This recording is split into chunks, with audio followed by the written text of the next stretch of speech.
At 42 years old, Andre Collins made a comfortable living. As a senior HVAC technician in Houston, his salary was a steady $72,000 a year, enough to feel secure, enough to provide. He was a good man, a quiet man, with hands calloused from years of wrestling with compressors and ductwork. His deep brown skin seemed to hold the warmth of the Texas sun, and his neat locks were often tucked under a company baseball cap. He believed in simple things: hard work, honesty, and the quiet satisfaction of a job well done. For 8 years, he believed he was building a life, an investment, a home with his wife, Rochelle. He had no idea how profoundly wrong he was. The devastating truth began to surface not with a bang, but with a quiet, cruel command uttered in the one place he thought was his. It was a Saturday afternoon, the air thick with the promise of a humid Houston summer. Andre was in the kitchen, the heart of the single-story bungalow in Alif they all shared. He had laid out the ingredients for his special gumbo, a recipe passed down from his father. The holy trinity of onion, celery, and bell pepper was already diced, a colorful mound on his $80 bamboo cutting board. He'd spent over $120 at the local H-E-B on fresh Gulf shrimp, andouille sausage, and all the necessary spices. The kitchen was his pride, mostly because he had personally outfitted it. The gleaming $2,000 Samsung Smart Fridge hummed quietly, a testament to his good credit. He was stirring a roux in a heavy-bottomed pot on the $3,200 Wolf gas range he'd installed as a 5th anniversary present to Rochelle, a luxury she'd coveted. The smell of toasting flour and butter was just beginning to fill the air. That's when Gloria, his mother-in-law, walked in. Gloria was a woman who carried herself with an air of regal ownership. Her silver hair perfectly coiffed, her nails always manicured. She surveyed the scene, her eyes landing on Andre at her expensive stove. A frown creased her smooth, light brown face. "Andre, what are you doing?" Her voice was not curious, it was accusatory. He smiled, not yet sensing the chill descending upon the room. "Making my gumbo, Gloria. Thought we could have a nice family dinner." Gloria walked over and peered into the pot. Her nose wrinkled as if she smelled something foul. "This is a mess." She waved a dismissive hand, the diamonds on her $3,000 anniversary ring catching the light. "And this is my kitchen." She turned to face him, her expression one of utter condescension. "You pay the bills, Andre. That's your role. You don't belong in here, making a mess of my things. Get out." The words hung in the air sharper than any knife. Get out. Not let me help, not maybe later. Just a cold, hard dismissal. Andre stood frozen, the wooden spoon suspended over the pot. He felt the blood drain from his face. At that moment, Rochelle drifted in, drawn by the voices. She was wearing a new $400 silk lounge set Andre's credit card had paid for last week. She saw her husband's stunned face and her mother's imperious stance. "What's going on?" Rochelle asked, her voice light. "I've told Andre to leave the kitchen," Gloria said, not taking her eyes off him. "He can order a pizza if he's hungry. He's good at paying for things."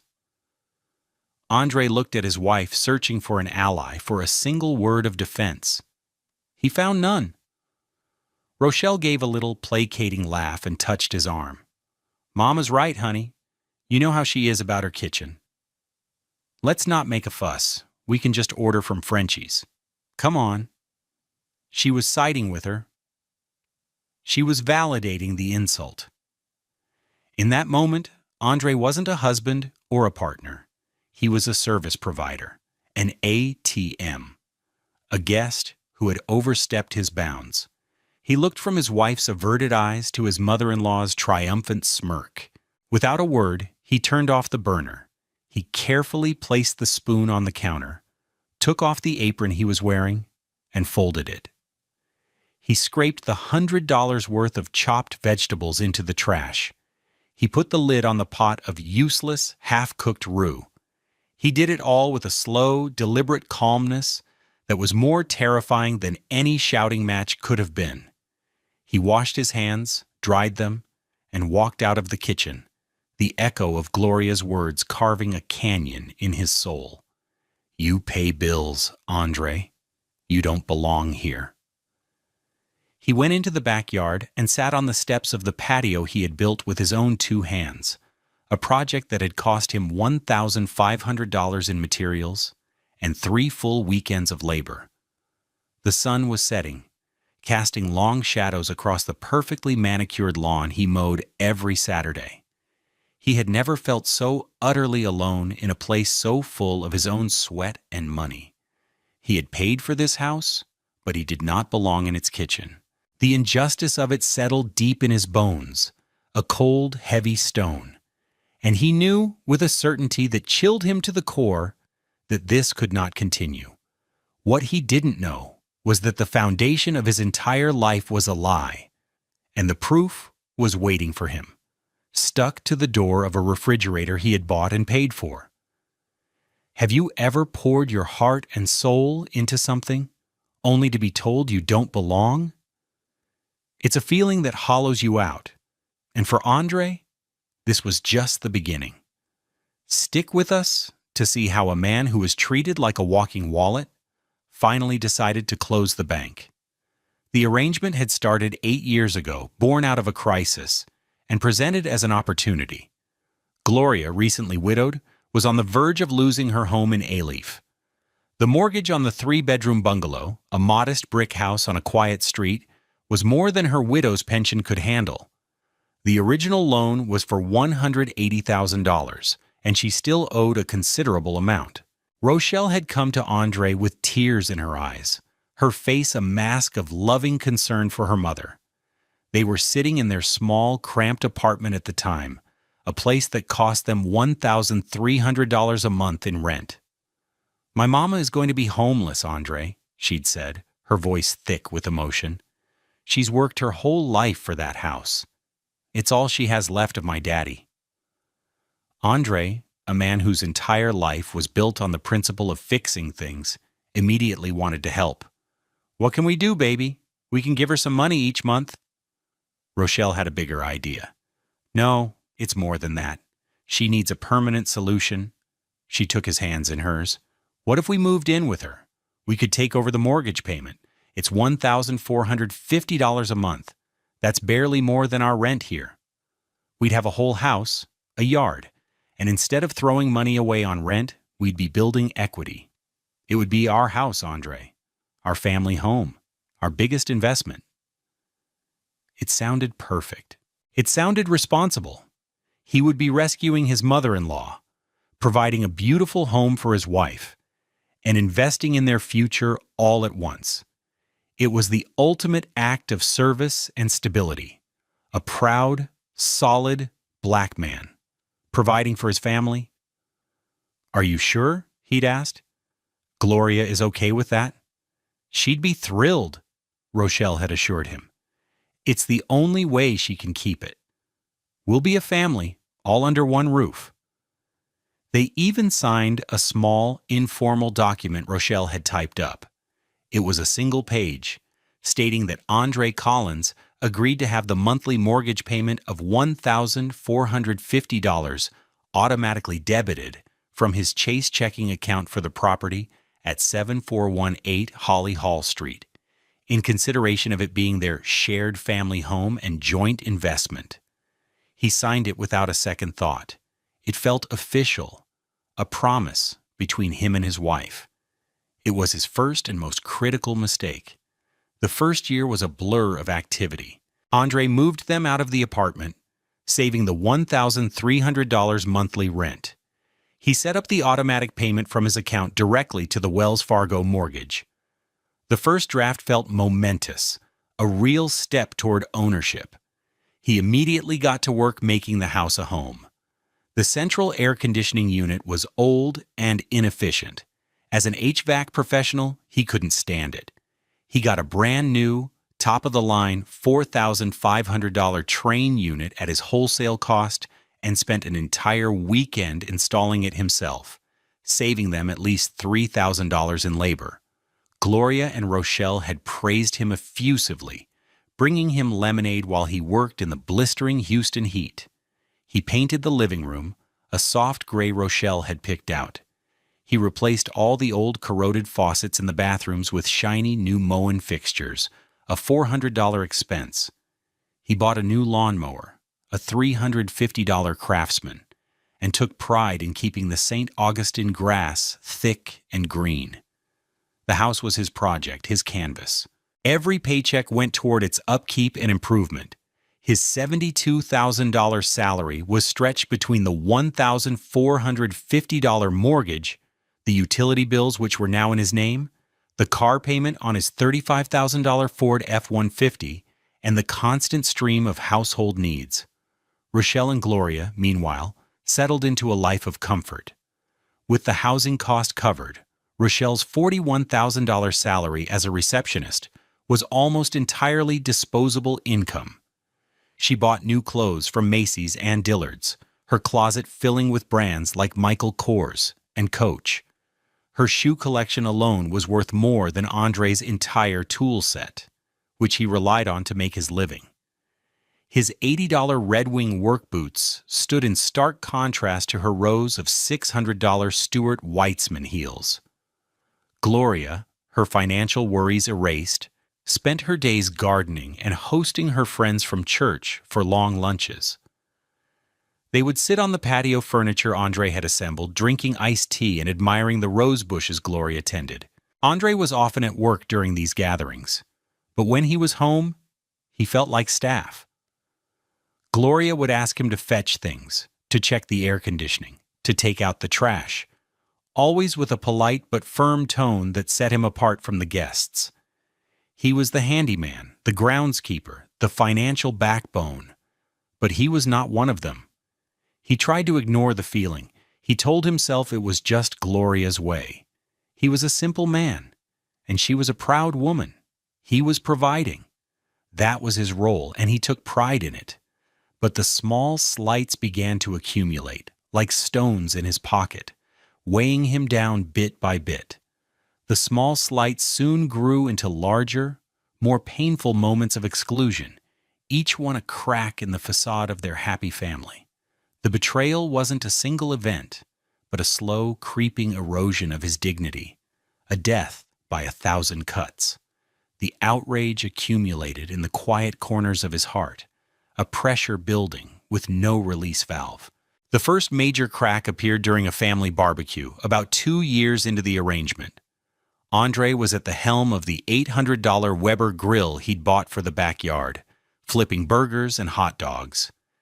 The air was filled with the sounds of laughter and the upbeat rhythm of a gospel station playing softly from a portable speaker. Rochelle's cousins, aunts, and uncles were scattered across the lawn, enjoying the beautiful Saturday afternoon. Andre felt a swell of pride. This was the life he was building, a home filled with family, good food, and joy. One of Rochelle's cousins, a loud talker named Marcus, came over to the grill, grabbing a beer from the cooler. "Man, this is a nice setup you got here, Andre," he said, clapping him on the back. "You're living good. What's it like living in Auntie Gloria's house? She keeps it nice." The question was casual, innocent. But the phrasing, Gloria's house, prickled at Andre. He forced a smile. "It's our house, man. We all live here." Rochelle, who was nearby talking to her aunt, overheard. She quickly glided over, her smile bright and brittle. "Oh, Marcus, you know Andre, always joking," she said, looping her arm through Andre's. "He's just so grateful Mama lets us stay here. We're so blessed." She squeezed his arm, a silent command to play along. The whole group chuckled. "That's right, you better be grateful," one aunt chimed in. "Gloria's a generous woman." Andre felt the heat from the grill on his face, but a different kind of heat was rising inside him. He wanted to correct them, to say, "I pay the mortgage. Every single dime. This is my house as much as it is hers. But he looked at Rochelle's smiling, insistent face, and the words died in his throat. He didn't want to cause a scene, to ruin the party. So he just nodded, flipped a burger with a little too much force, and said nothing. The laughter continued, but for Andre the joy of the day had vanished. He was a tenant in their eyes, a long-term guest, fortunate to be allowed in the home he was single-handedly paying for. The feeling of being an outsider in his own home intensified over the years. Christmas was always a stark reminder. One year, he decided to surprise the family with a major upgrade to the living room. He spent weeks researching and finally used his Christmas bonus to buy a massive 75-inch Sony television for $1,800. He mounted it on the wall himself, hiding the wires for a clean, professional look. He imagined them all gathered around it, watching holiday movies. When Rochelle and Gloria saw it, they were certainly surprised. "Oh, Andre, it's huge," Rochelle said, her eyes wide. Gloria offered a polite, thin-lipped smile. "Thank you, Andre. That was very thoughtful of you." Later that evening, he was in the hallway when he overheard Gloria talking to Rochelle in the kitchen, their voices low. "It's just too big for the space, don't you think?" Gloria said, her voice laced with disapproval. "It's a bit ostentatious. It makes the whole room look smaller." "I know, Mama," Rochelle whispered back, but he was so excited about it. "We'll just have to get used to it." Andre stood in the shadows of the hall, the brand-new television casting a brilliant, mocking light into the living room. It wasn't a gift to the family. It was an imposition. It was his taste, his choice, and therefore it was wrong. He felt a familiar, sinking feeling.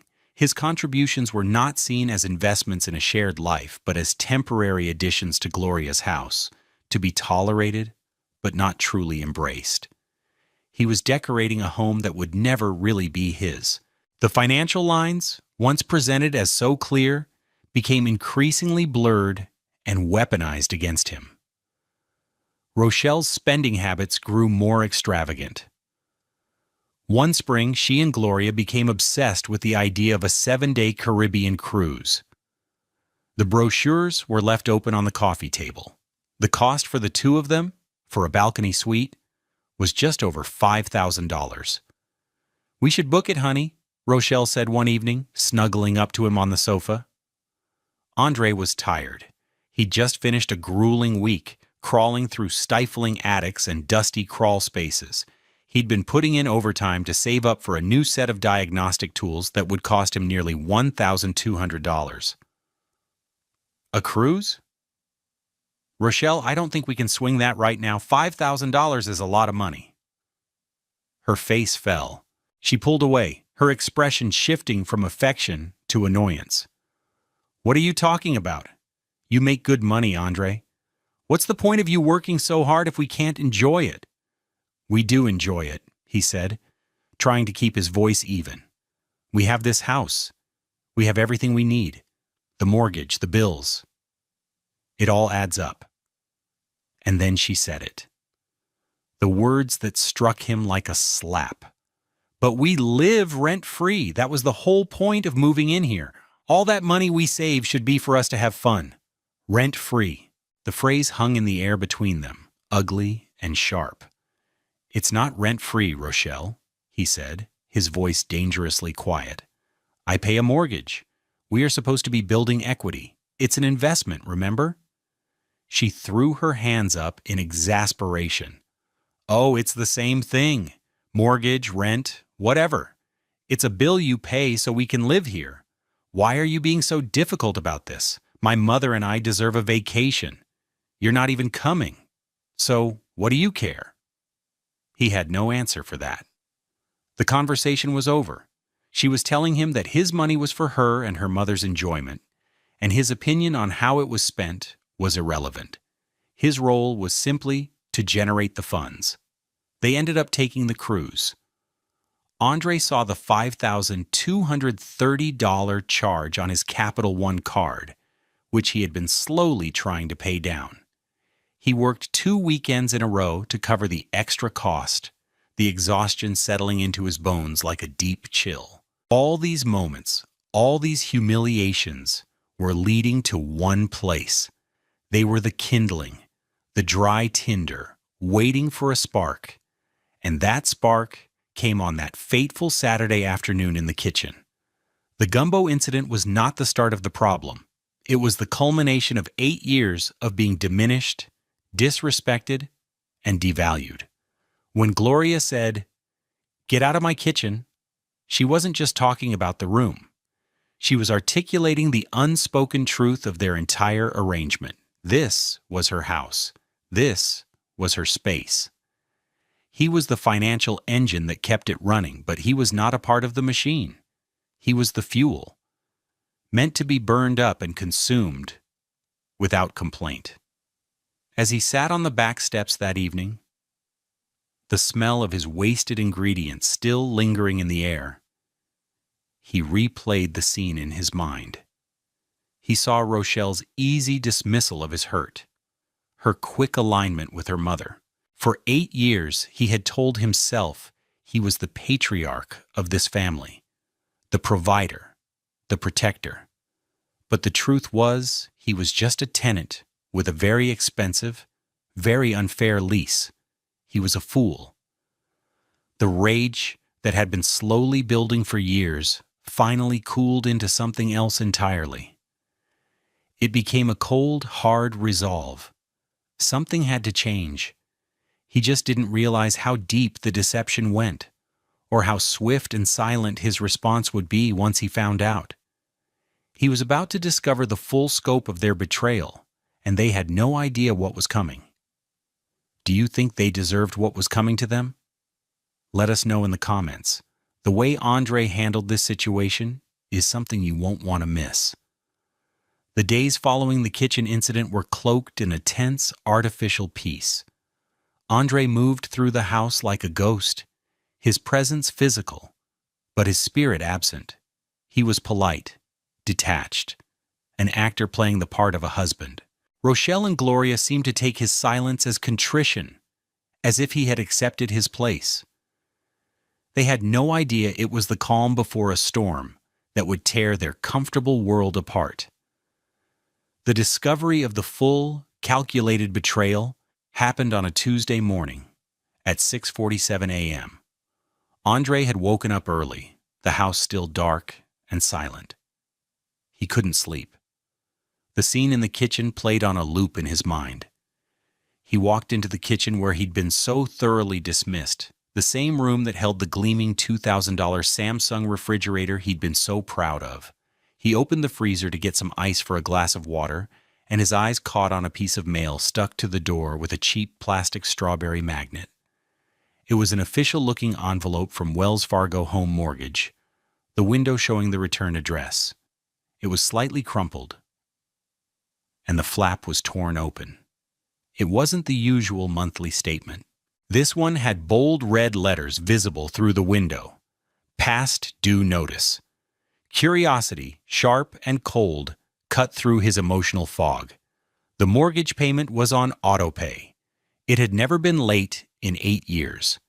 He gently pulled the magnet off the door, the paper cool against his fingertips. He slid the single sheet out of the envelope. His eyes scanned the document under the dim under-cabinet lighting he had installed himself. It was a notice that the recent mortgage payment had been declined due to insufficient funds or a closed account. He hadn't checked the old account since Rochelle had taken the cruise. But that wasn't what made his blood run cold. He looked at the top of the page, at the section detailing the borrower information. He read the name listed there. Borrower, Gloria Sinclair. He read it again and again. There was only one name, not Gloria Sinclair and Rochelle Collins, not Gloria Sinclair and Andre Collins, just Gloria Sinclair. His breath caught in his chest.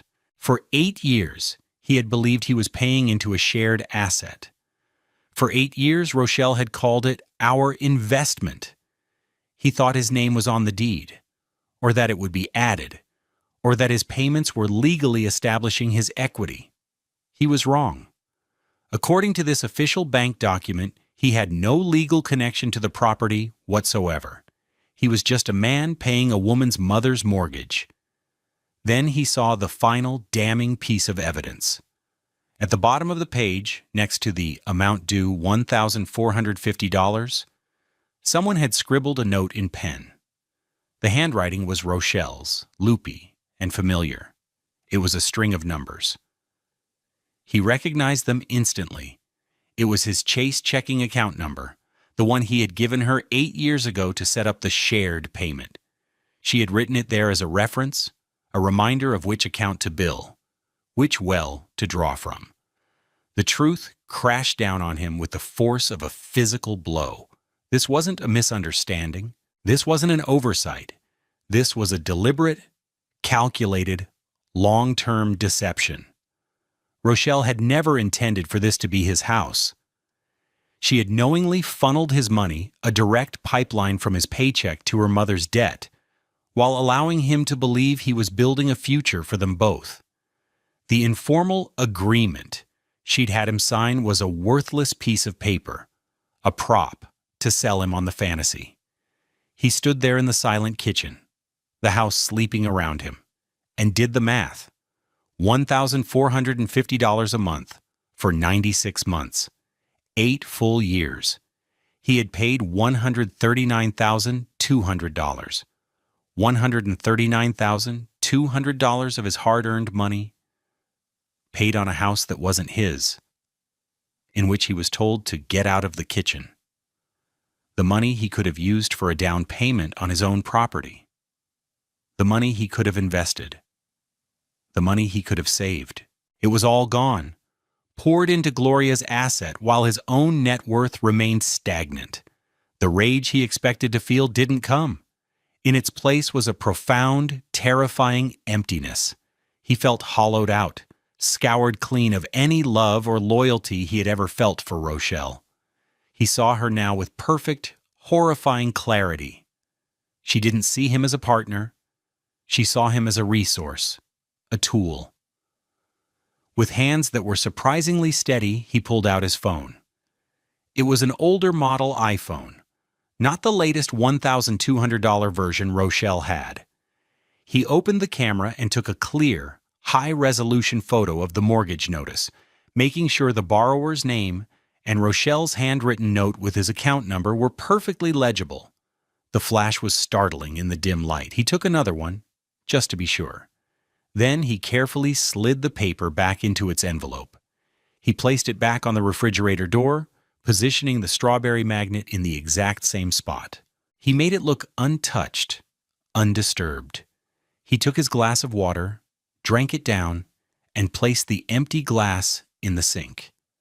He went back to the bedroom, where Rochelle was still sleeping soundly, and got ready for work. He put on his $80 work boots, his uniform, and grabbed his keys. As he walked out the door into the cool morning air, he was a different man than the one who had walked in the night before. The illusion was shattered. The facade had crumbled. Now all that was left was the cold, hard truth and the question of what he was going to do about it. And Andre Collins was, above all else, a man of action. They just never saw it coming. The discovery of the mortgage notice didn't ignite an explosion. It started a slow, controlled burn inside Andre. Confrontation would give them a chance to lie, to cry, to manipulate. He had seen Rochelle do it 100 times. This time would be different. This time, he would not play their game. He would create his own. The period after his discovery was an exercise in supreme self-control, a masterclass in playing dumb, while his mind worked with the cold precision of a surgeon. That Tuesday evening, he walked back into the house on Holly Hall Street, every fiber of his being screaming at him to turn around and never come back. But he pushed the feeling down. He had a role to play. He found Rochelle and Gloria in the living room, watching the giant Sony TV he'd bought. The one Gloria found so ostentatious. Rochelle looked up and smiled, a bright, oblivious smile. "Hey, honey, long day." "Yeah, a tough one," he said, his voice even. It wasn't a lie. "Climbed in 3 attics over 140 degrees. "Well, you're just in time," Gloria announced from her armchair, not taking her eyes off the screen. "I made pot roast." He was being offered dinner in the house he paid for, cooked by the woman who had banished him from the kitchen. The irony was so thick he could taste it. He went to the dinner table and sat down. Rochelle served him a plate. He ate the food piece by piece. He complimented Gloria on the meal. "This is delicious, Gloria, thank you," he said, looking her directly in the eye. She gave a satisfied nod. "Well, at least someone appreciates my cooking." The barb was meant for him, a callback to his failed gumbo attempt. A week ago, it would have stung. Now it felt like nothing. It was a gnat buzzing around his head. He was observing them from a great distance, like a scientist studying specimens under a microscope. He saw the casual entitlement, the deep-seated belief that his purpose was to serve their comfort. He listened to them talk about their day. Rochelle's office gossip, Gloria's plans for her garden. He nodded and made appropriate responses. He was a perfect phantom, a shell of the man they thought they knew. Inside, he was dismantling the life they had built on his back, brick by brick. The next day, he put the first part of his plan into motion. He needed time and space to operate without suspicion. "Hey, baby," he said to Rochelle that night, "I just got a call. We landed a big commercial contract out in Katy. A whole office building needs a new system. It's going to be a lot of overtime for the next couple of weeks. I'll probably be getting home really late."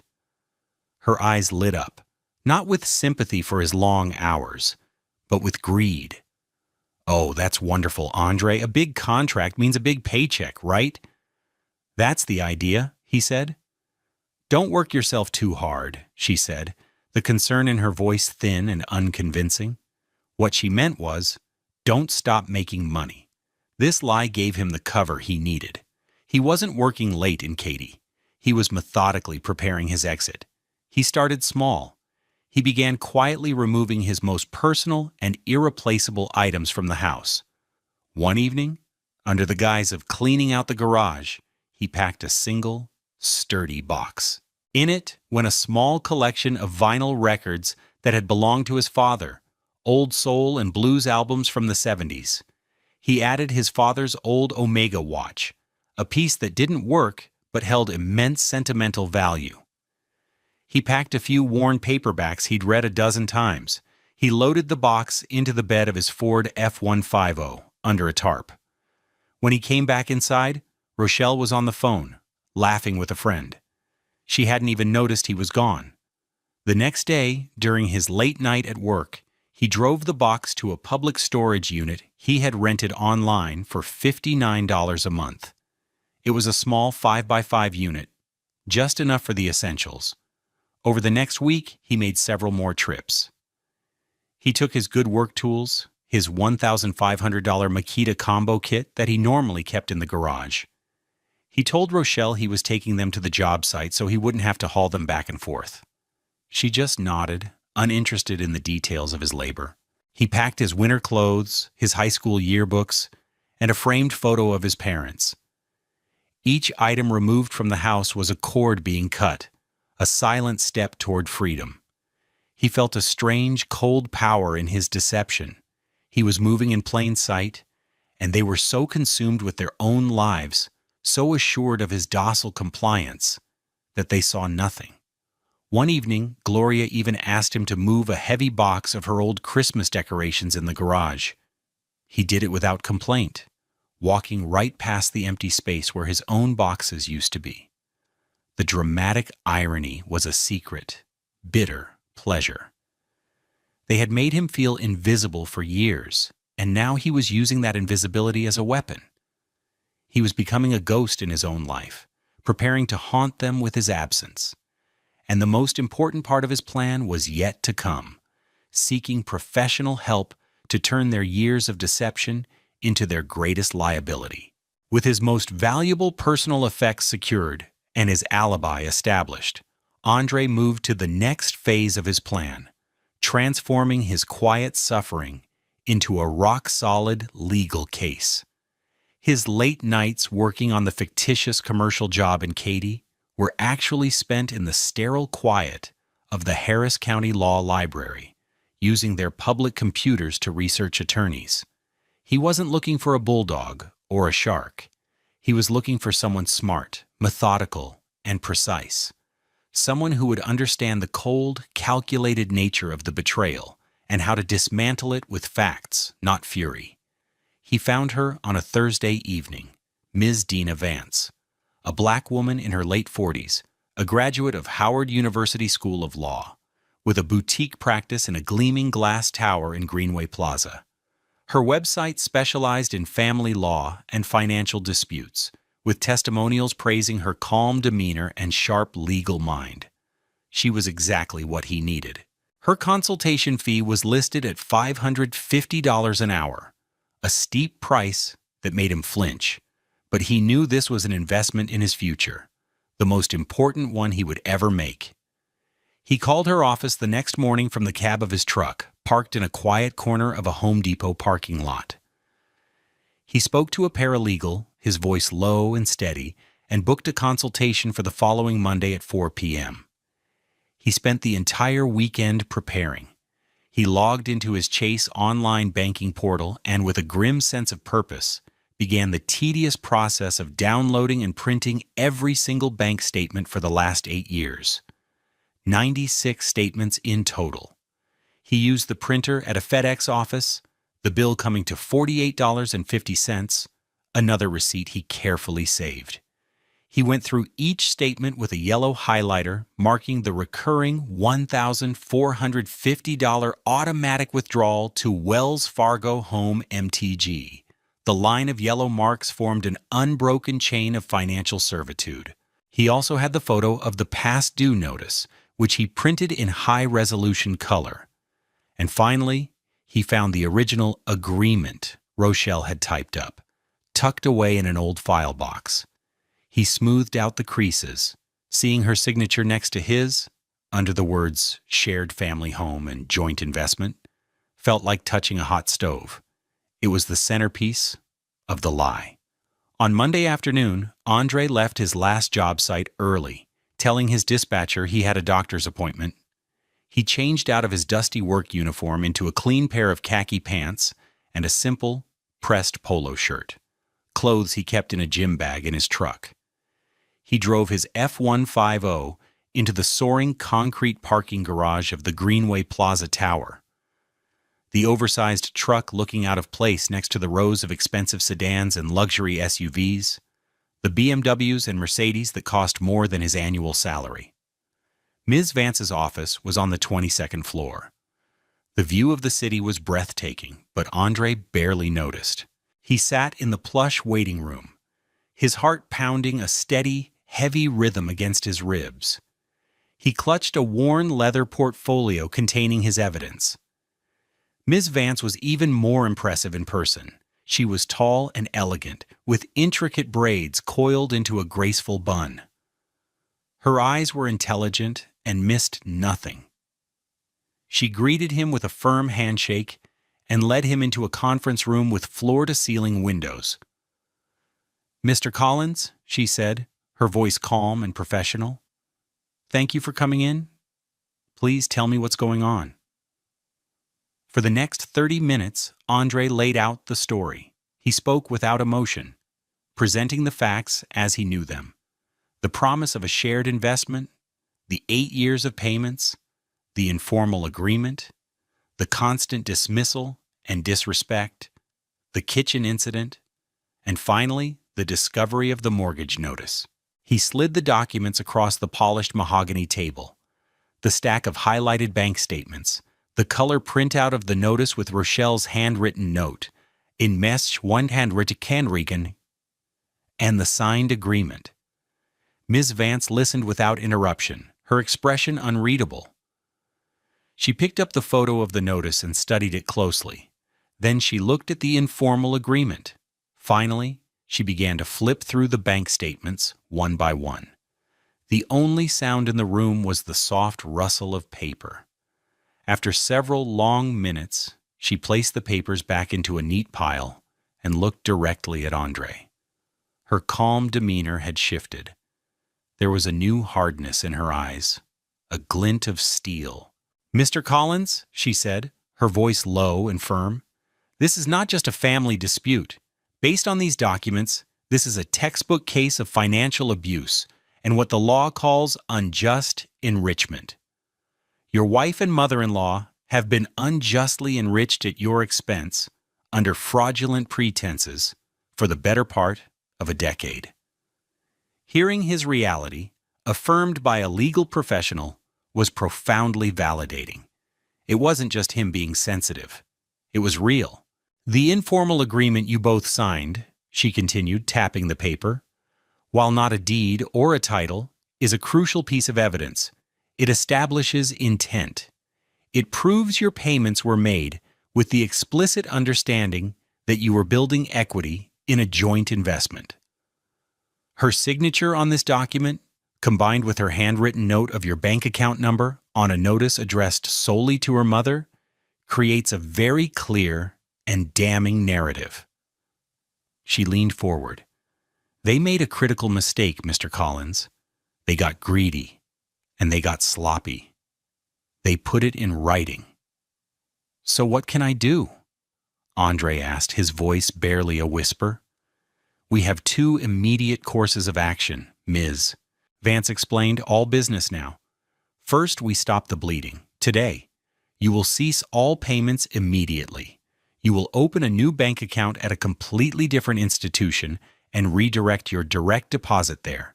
You will close the old account. Do not tell them you are doing this. Let the payment fail. And second, we file a petition in Harris County Court. We will sue both Gloria Sinclair and Rochelle Collins for full reimbursement of the $139,200 you have paid, plus interest and my legal fees. We will attach every single one of these bank statements and this agreement as evidence. We will seek to place a lien against the property for the amount you are owed. This means she cannot sell it or refinance it without paying you first." She looked at him, her gaze unwavering. "They counted on you being a quiet, compliant man who would never fight back. We are going to show them just how wrong they were. Your strength is not in shouting, Mr. Collins. It's in your meticulous records and your resolve. We will not be emotional. We will be factual. We will be relentless." Andre felt a weight lift from his shoulders, replaced by a sense of purpose so powerful it almost made him dizzy. He had been a victim. Now he was a plaintiff. He had an advocate. He had a plan. "Okay," he said, his voice clear and strong for the first time in weeks. "Let's do it." He wrote her a check for a $5,000 retainer from his modest savings, the most money he'd ever spent at one time outside of a vehicle purchase.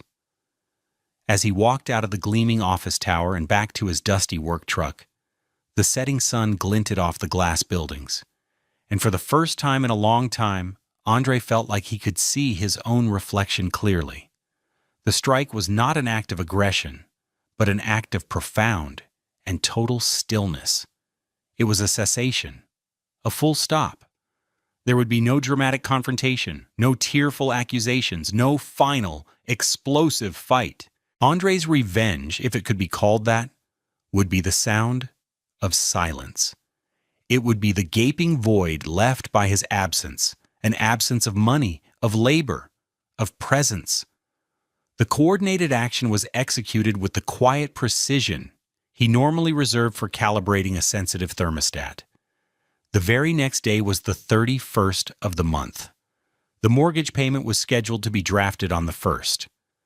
Following Ms. Vance's instructions to the letter, Andre took his lunch break and drove to a branch of Frost Bank, a Texas-based institution he chose specifically because it had no connection to his old life. In 20 minutes, he had opened a new checking and savings account. He was given a temporary debit card and a stack of starter checks. His next stop was his own company's payroll department. He filled out a new direct deposit form, redirecting his entire bi-weekly paycheck of $2,769 before taxes to his new Frost Bank account. The change would be effective immediately. The final step was the most symbolic.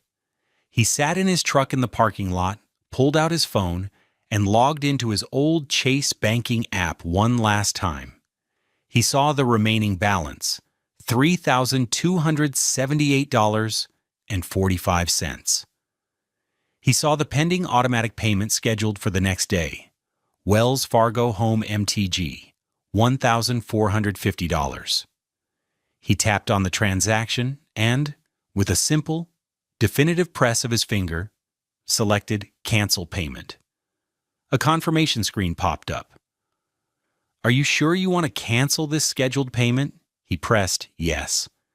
Then he initiated a transfer of the entire remaining balance to his new Frost Bank account.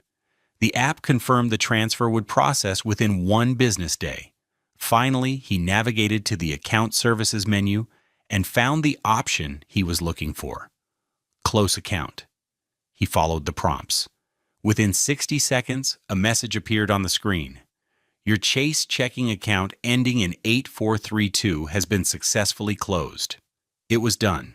The financial pipeline that had sustained Gloria and Rochelle's comfortable life for 8 years had been severed. The well was dry. That evening, he went back to the house on Holly Hall Street one last time. The lie about the Katie job had run its course. He walked through the rooms, a silent observer of a life that was no longer his. He saw the big screen TV, the expensive stove, the patio furniture. They were no longer symbols of his contribution, but artifacts of his exploitation. They were just things. Expensive things someone else would now have to figure out how to pay for. He packed a single duffel bag with his remaining work uniforms and toiletries. He left everything else. The clothes in the closet, the books on the nightstand, the electric razor in the bathroom. He was severing ties completely. They could keep the stuff. It was all paid for anyway. As he was about to walk out the door, Rochelle came into the hall. "Oh, you're home early," she said, surprised. "Are you leaving again?" she asked, eyeing the duffel bag. "Yeah," he said, his voice neutral. "Gotta get an early start tomorrow." It was the last lie he would ever tell her. "Okay, well, drive safe," she said, already turning away, her attention drifting back to the television. She didn't ask where he was going. She didn't ask why he had a bag. She just assumed he would be back, that the money would continue to flow, that the world would remain exactly as it was. She had no idea that the ground beneath her feet was already beginning to crumble. Andre walked out the front door and didn't look back. He got into his 2018 Ford F-150, the truck that was almost paid off, his one true asset. He drove away from the little brick bungalow in A-Leaf, the streetlights tracing patterns on his windshield. He didn't feel anger or sadness. He felt a profound, chilling sense of peace. He drove west on the West Park Tollway, the city lights shrinking in his rearview mirror. He checked into a modest extended-stay hotel in the West Chase district, a part of Houston where no one knew him. The room was small and impersonal, with a kitchenette and a lumpy bed. It cost him $350 a week, a price he could easily afford now that he wasn't paying a $1,450 mortgage for someone else. He unpacked his duffel bag, set his father's watch on the nightstand, and sat on the edge of the bed. The room was silent. For the first time in 8 years, the only person his money was supporting was himself. The strike was complete. Now he just had to wait for the fallout. And he knew with absolute certainty that it was coming. They had underestimated him. They had mistaken his quiet nature for weakness. They were about to learn that the most dangerous man is the one who has nothing left to lose. The silence from his end was the loudest sound they had ever heard. The first ripple of their collapsing world arrived via text message 4 days later, on the 5th of the month. It was from Rochelle. 11:15 a.m. Hey, the mortgage payment bounced. Wells Fargo sent an email. Weird. Did you change something with the account? Andre read the message and set his phone down. He did not reply. The message was casual, annoyed, but not yet panicked. She assumed it was a simple mistake, a technical glitch he needed to fix. The thought that he might have done it deliberately had not yet entered her mind. The next day, the 6th of the month, his phone rang. It was Rochelle. He watched her name flash on the screen, then let it go to voicemail. A minute later, the notification popped up. He listened to it, his face impassive. Andre, call me. The bank called Mama directly. They said the payment was rejected, and now they're charging a $50 late fee. She's really upset. You need to call them and sort this out. Just fix it, okay? Her voice was tight with irritation.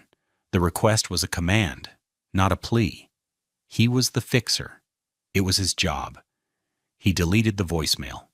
The silence stretched on. He went to work, fixed air conditioners, ate his meals alone in his hotel room, and slept more soundly than he had in years. He was unreachable, a ghost. The lack of response began to sow real panic. On the 10th of the month, a new number appeared on his screen. He didn't recognize it but suspected who it was. He let it go to voicemail. Andre, this is Gloria, the voice said, sharp and imperious. There was no greeting, no preamble. I do not know what kind of childish game you think you are playing, but the mortgage is now 10 days late. This is affecting my credit. You have a responsibility. You signed an agreement. You will call me back immediately and reinstate that payment, or you will regret it. The message was a threat, laced with the absolute certainty of her own authority. She still believed she was in charge. He deleted the voicemail. The true explosion came on the 15th of the month. His phone began ringing incessantly. It was Rochelle. He ignored the first 4 calls. On the 5th, he answered, holding the phone slightly away from his ear. Andre, where are you? She shrieked, her voice hysterical. I've been calling you for days. Are you okay? What is going on? I'm fine, Rochelle, he said, his voice calm and flat. Fine? Nothing is fine? I went to the bank today to see what was wrong with the account. They said you closed it. You closed our joint account. What is going on? Mama is having a complete meltdown. The bank is calling her every single day. It wasn't a joint account, Rochelle, he said, the words falling like chips of ice. My name was the only one on it. Just like your mother's name is the only one on the deed to her house. There was a sudden, sharp silence on the other end of the line. He could hear her breath hitch. The game was over. She knew that he knew. What are you talking about? She stammered, her voice suddenly small. I saw the notice, Rochelle. The one you stuck on the fridge. I saw her name as the only borrower. And I saw my account number scribbled on the bottom in your handwriting. The account you were using to pay her bills? Another silence, longer this time. When she finally spoke, her voice was a venomous whisper. You went through my mail? It was stuck on the refrigerator I bought, in the kitchen I paid for, in the house I've been funding for 8 years. I didn't have to look far. He paused, letting the weight of his words sink in. I'm not playing games, Rochelle. I'm done. Done? What does that mean, you're done? You can't just be done. We have a life. We have a home. No, Rochelle, he said, and his voice was filled with a finality that chilled her to the bone. You and your mother have a home. You have a mortgage, and from now on, that's your problem, not mine." He hung up the phone. He blocked her number. He blocked Gloria's number. The first part of the consequences cascade had begun. Their comfortable world had just received its first real tremor. The foundations were cracking, and the entire structure was about to come crashing down. The consequences of Andre's silent strike did not arrive like a lightning bolt, but like a slow, creeping flood. The downfall of Rochelle and Gloria was a cascade of failures, each one a direct result of their own actions, now laid bare by the sudden absence of Andre's money. He didn't have to do anything more. He just had to sit back and watch the world they had built on a foundation of his labor and their lies dissolve. The first official blow landed a week after his final, chilling phone call with Rochelle. A certified letter arrived at Gloria's bungalow on Holly Hall Street. It was from the law office of Dina Vance. Inside was a formal, multi-page legal petition filed in Harris County Civil Court. It named both Gloria Sinclair and Rochelle Collins as defendants. The petition laid out the case with devastating clarity. 8 years of mortgage payments, totaling $139,200, made by Andre Collins, under the false pretense of a joint investment. It included copies of the informal agreement they had both signed, and 96 pages of bank statements showing the unbroken chain of payments. The petition demanded full reimbursement, plus accrued interest and legal fees, which were already mounting. Most devastatingly, it included a motion to place an equitable lien on the property for the full amount. Gloria, who had always prided herself on her perfect credit and financial prudence, was horrified. A lawsuit. A lien on her house. It was a public declaration of their deceit. She called Rochelle, her voice shaking with a mixture of rage and fear. "What is this? What did you tell this man? He's suing us for over $140,000. Rochelle, whose own life was spiraling, had no answers. "He knows, Mama. He knows about the house title. He found out everything." Their world, once so secure, began to contract. The immediate problem was the mortgage. The payment for the current month was now almost 30 days past due. With the previous month's missed payment and penalties, they owed Wells Fargo nearly $3,000 just to bring the account current. It was money they simply did not have. Gloria's pension was a fixed $1,900 a month, barely enough for her own expenses, car insurance, and food. Rochelle's take-home pay from her $41,000 a year receptionist job was about $2,600 a month, but that was consumed by her car payment on a $32,000 Acura TLX, her credit card bills, which were substantial after years of treating Andre's income as a supplement, and her own lifestyle. There was no room for a $1,450 mortgage payment. Desperate, Rochelle showed up at Andre's job site, a residential complex in the Heights where his company was doing a major installation. She had found the location by calling his dispatcher and pretending it was an emergency. She saw him by his truck, talking to another tech. She ran over to him, her face streaked with tears. "Andre, please," she begged, her voice loud enough for his coworkers to hear. "You can't do this to us. We're family. You're destroying my mother's life." Andre looked at her, his expression unreadable behind his wraparound sunglasses. He was wearing his work uniform, covered in a light sheen of dust. He looked tired, but strong. "Rochelle," he said, his voice low and even, not wanting to make a scene for his colleagues. "I was never your family. I was your solution to a financial problem. I was the bill payer. I was the man you told to get out of the kitchen." He used their own words, the callback a quiet, devastating blow. "The lawsuit is between you, your mother, and my attorney. Don't come to my job again." He turned his back on her and walked away, leaving her standing alone in the middle of the parking lot. The humiliation was a fresh, public wound. The financial situation at the bungalow went from bad to worse. On day 45 of Andre's departure, a new notice arrived from the bank. The account was now officially in default. The amount required to cure the default was $4,420, including an escalating series of fees and penalties. Gloria's once pristine 780 credit score plummeted.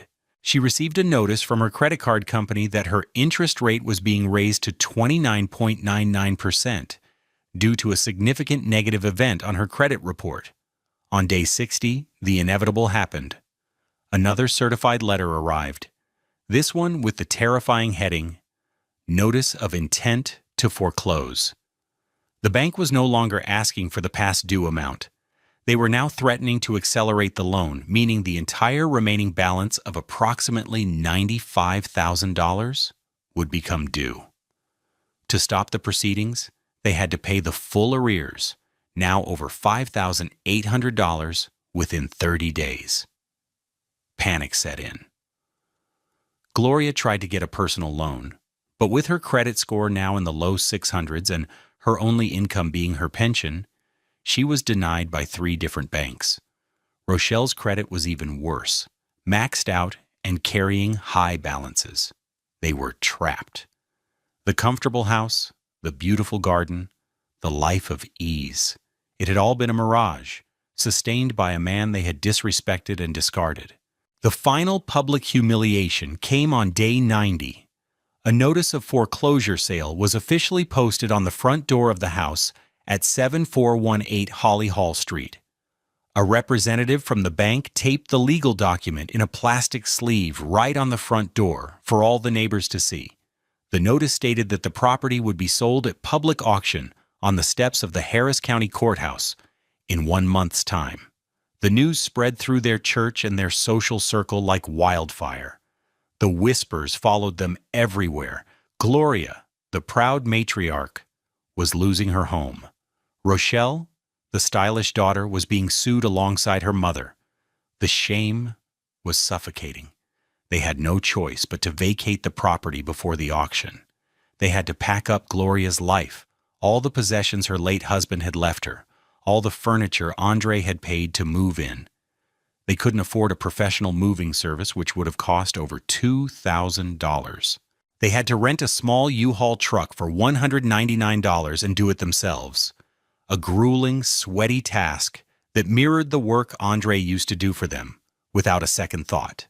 Their new home was a cramped 2-bedroom apartment in a sprawling, faceless complex over by the Sam Houston Tollway. The rent was $1,600 a month, an expense that would consume nearly all of Gloria's pension and a huge chunk of Rochelle's salary. The kitchen was tiny, with cheap laminate countertops and a sputtering ancient GE stove. There was no garden, no patio, no space. The Grand Wolf range and the Samsung smart fridge were gone, sold for pennies on the dollar to a used appliance dealer for quick cash. The big-screen Sony TV wouldn't even fit in the new living room. The house on Holly Hall Street, the one Andre had poured $139,200 into, was sold at auction for $155,000. After the bank took its remaining principal of $95,000 and nearly $10,000 in legal fees and penalties, there was about $50,000 left. Thanks to Ms. Vance's lien, that money did not go to Gloria. It was placed in an escrow account, pending the outcome of Andre's lawsuit. The cascade was complete. They had lost the house, their savings, their social standing, and their credit. They had traded a man's love and loyalty for a few years of unearned comfort, and the bill had finally come due. 2 years passed.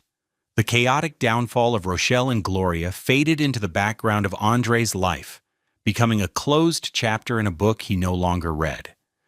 The man who had left that Aleph bungalow with nothing but a duffel bag and a broken heart had systematically rebuilt his world, this time on a foundation of solid ground, in his name only. The change in Andre was subtle, but profound. The quietness that Rochelle and Gloria had mistaken for weakness had solidified into a core of unshakable confidence. He poured all the energy he had once spent on their home into his own career. He took advanced certification courses in commercial refrigeration and complex climate control systems. His expertise grew, and so did his reputation. His boss, seeing his renewed drive and skill, promoted him to lead commercial technician. But Andre had bigger plans. He took the initial $20,000 settlement he received from the escrow account after the house sale and, instead of spending it, used it as seed money. He registered an LLC, Collins Climate Control. He bought a second, used work van for $15,000, and outfitted it with $5,000 worth of new equipment. He started taking on his own side jobs on evenings and weekends, building a client list through word of mouth. His work was meticulous, his prices were fair, and he was unfailingly honest. Within a year, he had so much work that he respectfully gave his notice and went into business for himself full-time. He hired 2 young, eager technicians from a local trade school, mentoring them the way his first boss had mentored him. His company thrived. The man who had made $72,000 a year was now clearing close to $150,000 after expenses.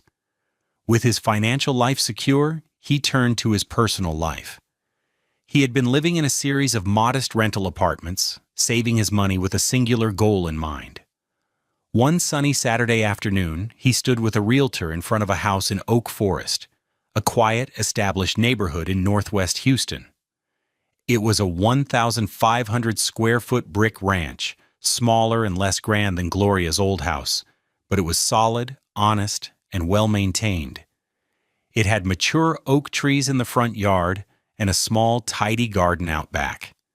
The price was $280,000. With the final settlement from his lawsuit, the court had awarded him an additional $60,000, garnished from Rochelle's wages over time, and his own aggressive savings. He was able to put down a 30% down payment. The day he closed on the house was one of the proudest of his life. He held the keys in his hand, the metal cool and heavy. He walked through the empty rooms, his footsteps echoing on the hardwood floors. He ran his hand along the simple, clean countertops in the kitchen. It had a perfectly functional, brand-new $900 Frigidaire stove. It wasn't a luxury brand, but it was his. The deed was recorded in a single name, Andre Collins. A few months after he moved in, he was in his new kitchen, the heart of his new home. Sunlight streamed through the window, illuminating the dust motes dancing in the air.